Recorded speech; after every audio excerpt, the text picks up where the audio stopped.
गर्व। एक बार पंढरपुर में कथा करने गए तो पंढरपुर में कथा थी माहेश्वरी भवन में, तो संगमनेर के सोमानी में कथा कर रही पंढरपुर में हरि विठल के मंदिर के पास। वहाँ एक महिला आई कि गुरु जी आप घर पधारना। मैंने कहा बहन जरूर आएंगे, समय मिला पहुंचेंगे। नहीं आप कल ही आना। हमने कहा कल आना। गए, उसने सेब कतर के रखा, सेब की प्लेट ला के रखी। एक उसका 9-1 साल का लड़का होगा, 9-10 साल का, वो प्लेट लेके पक गया। थोड़ी देर बाद उसने चांदी के गिलास में दूध ला के रखा। चांदी का गिलास गर्म ज्यादा हो जाता है, दूध डालने से गर्म पदार्थ हो जाता। तो वो आया और वो गिलास ले उसकी माँ को पड़ा तो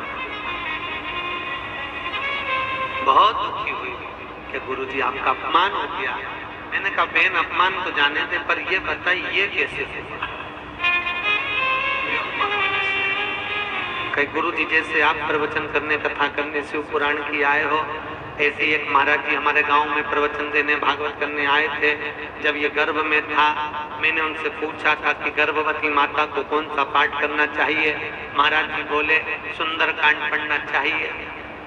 जब ये गर्भ में था इतना सुंदर कांड करा। गुरुजी एक दिन में 9-9, 10-10 बार पढ़ा। ऐसी औलाद हुई गुरुजी। अब मैं क्या करूं गुरुजी? भगोनी हाथ से नहीं उठा ले, गरम की गरम भगोनी हाथ से उठा ले। ऐसी औलाद, गरम की गरम दूध पी जाए, पाइनएप्पल छिलके समेत खा जाए। गुरुजी ऐसी औलाद हुई, अब इसकी शांति का कोई उपाय बता। मैंने कहा हनुमान चालीसा रोज पढ़। हनुमान जी आ गए थे। पाठ का गर्भ में जब बालक रहे, शिव पुराण कह रही है। वेद व्यास जी ने शिव महापुराण का मूल तत्व में प्रहलाद चरित्र को वर्णित करते हुए लिखा अंधकासुर की कथा के बाद कि गर्भवती नारी को भगवान का भजन नित्य करना चाहिए।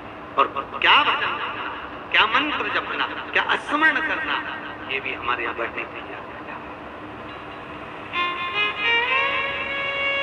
कौन सा पाठ कब करना चाहिए, किस पाठ को शुरू करें, किस पाठ पर विराम करें, ये तक शिव महापुराण में लिखा हुआ है, याद रखिए।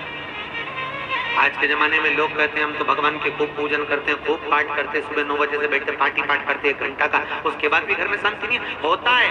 काम्बी फिल्म खा लो, सिर दुखा तो काम्बी फिल्म खा ली, डिस्कलिन खा ली, एनासिन खा ली, सारी गोलियां खा ली, तो खा लोगे उस समय तो बंद हो जाएगा, बाद में रिएक्शन कर जाएगा। पाठ कौन सा करना है, कहाँ करना है, क्यों लिखा शिव महापुराण में राम रक्षा स्तोत्र का पाठ करो तो उससे पहले हनुमान चालीसा पढ़ो। शिव तांडव करना है तो शिव स्तोत्र ना करिए। एक एक पाठ की गरिमा बताई गई कि कौन सा पाठ किस समय पर, कौन से क्रम में, कब करना। गोपाल से नाम कब करना है, पाठ का स्मरण कब करना है।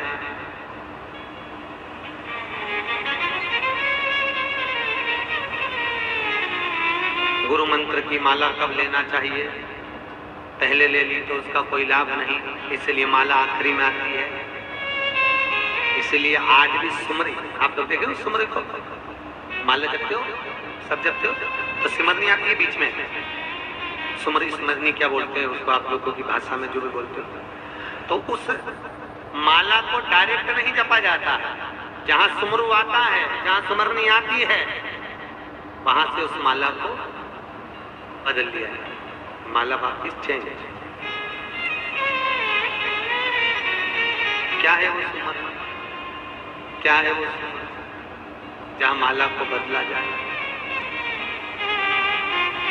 किस लिए बदलते हैं उस स्थान पर, उसी जगह पर आकर बदलने का सार तत्व क्या है?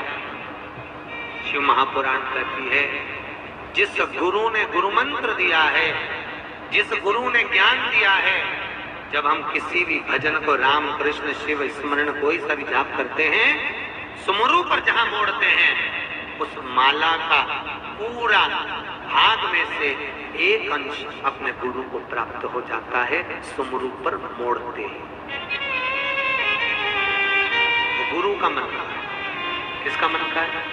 अपने गुरु। मोड़ते ही वह मिल गया। किसको?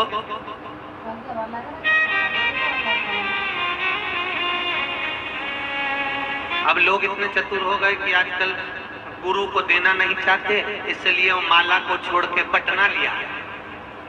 दिन भर बटना दबाते थे, राम राम राम राम। वो छोटी सी बटना आती है, बटना देखी इधर नहीं आती होगी, आती है, वो उंगली पे बांध ले, दिन भर दबाते फिरते बटना, राम राम राम राम राम राम राम राम। अब पूरा काउंट कर रहा है, 100 हो गई, 200 हो गई, 250 हो गई, 300 हो गई, 400 हो गई, पर गुरु की कहाँ गई? गायब। आपको बटना से गुरु को नहीं मिल रही है, तो गुरु को नहीं मिली तो फिर करोगे, दबाते रहो कितना ही, भजते रहो कितना ही, पर बटना की अपेक्षा हमारे संत भी उस समय पर बटना ला सकते थे, पर वो क्या लेकर आए? गोमुखी और माला। माला लाने का कारण केवल इतना है कि सुमरु पर घूमेगा तो गुरु को एक अंश मिलेगा, और गुरु को एक अंश मिलेगा तो गुरु इसके भजन को पक्का पुष्ट और प्रबल करेगा।